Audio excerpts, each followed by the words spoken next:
Anthony stood outside his own car dealership, squinting at the massive blue and silver sign above him. The 6 locations bearing his name, a business handed down by his father, stared back at him. But despite his ownership, he hadn't stepped into this particular store in over a year. The reports from his district manager had been mixed. While sales were steady, customer complaints had skyrocketed. Something didn't sit right. He adjusted his disguise, checking himself in the side mirror of a nearby parked car. A thick beard, glasses, and a worn-out baseball cap concealed his sharp features. His old denim jacket and faded t-shirt made him look nothing like the polished CEO he was, the one who usually donned tailored suits. With 6 locations to manage, he'd never met most of the employees here. He'd relied on his managers to handle things smoothly, but perhaps that had been a mistake. Taking a deep breath, he stepped inside. The showroom smelled of new leather and coffee, the usual hum of sales chatter filling the air. His plan was simple: pretend to be a customer, observe, and figure out what was really going on. A salesman in his early 30s, tall with slicked back hair, approached with a broad grin. His name tag read Derek. "Hey there. Looking for a new ride today?" Derek's tone was overly friendly, rehearsed. "Just browsing," Anthony replied casually, keeping his voice neutral. "Thinking about a truck. Something reliable." Derek's grin grew wider. "Oh, you came to the right place. We've got some great deals. In fact, this one right here," he said, gesturing toward a shiny black pickup, "just got a brand new engine. Replaced it last week. Runs like a dream." Anthony's stomach twisted. He recognized the truck. He distinctly remembered the last maintenance report. This truck had been sitting on the lot for months, with nothing more than a basic oil change. "New engine, huh? That's a big upgrade," Anthony said, keeping his expression neutral. Derek nodded confidently. "Yep, the last owner blew it out, so we put in a fresh one. That's why the price is a little higher, but trust me, it's worth it." Anthony's jaw tightened. This wasn't a stretch of the truth. It was a flat-out lie. Selling a used car under false pretenses like this could land them in serious legal trouble. Before he could respond, a woman's voice cut in from behind him. "Derek, that's not right."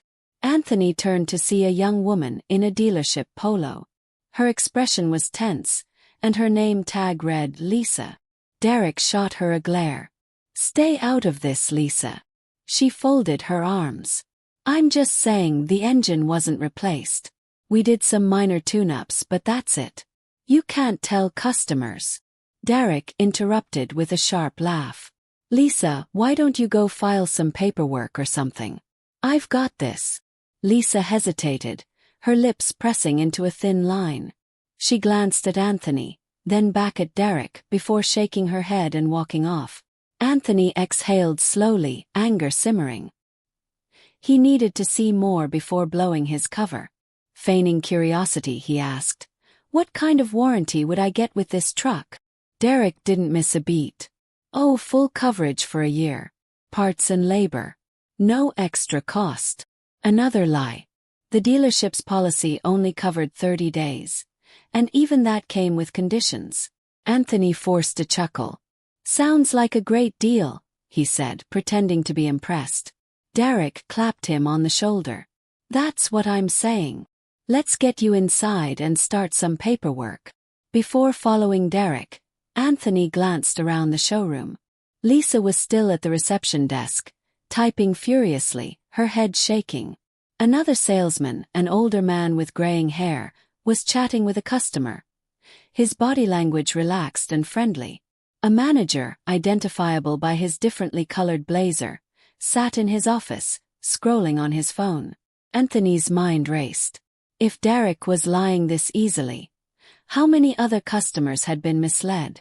And why wasn't the manager paying attention? He followed Derek into a small office, where a framed picture of a sports car hung on the wall, and a stack of contracts sat on the desk. Derek grabbed a pen, tapping it against the paper.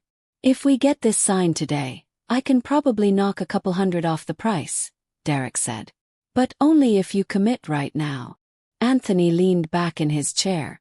And if I need time to think? Derek's smile faltered. Well, see, the thing is, we've got other buyers looking at this truck. If you wait, I can't guarantee it'll still be here. Another manipulation tactic. Anthony folded his arms. I'll take my chances. Derek exhaled sharply, clearly frustrated. Look, man, I'm trying to get you the best deal here. You don't want to miss out. Anthony let the silence stretch, then stood up. I think I've seen enough. Derek frowned. What do you mean? Anthony removed his cap, took off his glasses, and ran a hand through his hair. Derek's face went pale. I own this dealership, Anthony said, his voice steady but firm. And I just caught you lying to a customer. Multiple times. Derek swallowed hard, his confidence draining in an instant. Anthony turned toward the door. Get the manager in here now. Derek's face drained of color.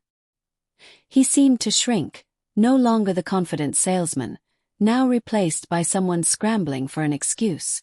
But Anthony wasn't giving him the chance. He turned toward the doorway and locked eyes with the manager. The broad-shouldered man in his 40s had been scrolling on his phone, oblivious to the deception happening just feet away from him. But now, realizing something was wrong, he straightened in his chair. Anthony's voice was sharp as he addressed him. In my office. Now. The manager hesitated, glancing between Derek and Anthony before quickly standing up and leading the way to the glass-walled office overlooking the showroom.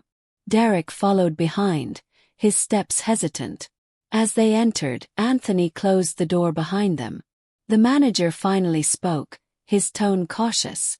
I wasn't expecting you today, Mr. Collins. Anthony studied him for a beat before responding. I wasn't expecting to be here either, but I had a feeling something was off. And now I know I was right. He gestured toward Derek. He lied to my face, told me a used truck had a brand new engine when it didn't. Then he tried to rush me into signing a deal based on false information. The manager furrowed his brow. That's not acceptable. Derek, what do you have to say for yourself?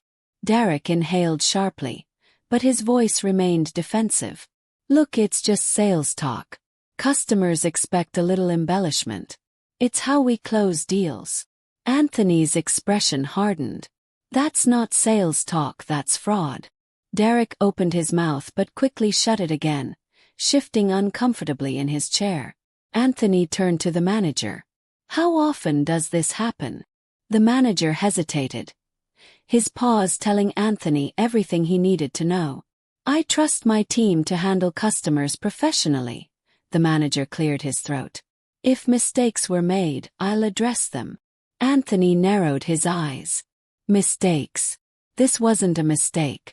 It was a deliberate lie. And judging by your reaction, I'm guessing it's not the first time.